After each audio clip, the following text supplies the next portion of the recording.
बच्चों, पहला, हर नमाज में सूरह फातिहा पढ़ना वाजिब है। फातिहा के बगैर नमाज मुकम्मल नहीं होती। दूसरा, फर्ज नमाज की पहली 2 रकतों में सूरह फातिहा के बाद कोई सूरत मिलाना वाजिब है। तीसरा, रुकू में पूरा झुकना वाजिब, अधूरा रुकू नमाज को दुरुस्त नहीं रहने देता। चौथा, रुकू के बाद सीधा खड़ा होना, जिसे कोमा कहते हैं, यह भी वाजिब है। पांचवा, सजदे में पेशानी और नाक जमीन पर रखना वाजिब है, यह अल्लाह के सामने आजिजी की अलामत है। छठवां, 2 सजदों के दरमियान थोड़ी देर बैठना, जिसे जलसा कहते हैं, यह वाजिब है।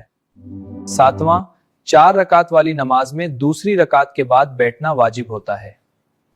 आठवां, वितर की नमाज में दुआए कुनूत पढ़ना वाजिब है, इसके बगैर वितर मुकम्मल नहीं होता।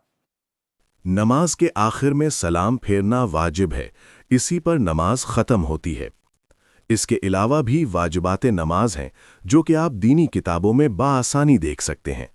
अगर वीडियो अच्छी लगी हो तो लाइक सब्सक्राइब जरूर करें ताकि आप तक दीनी बातें ज्यादा से ज्यादा पहुंचा सकूं।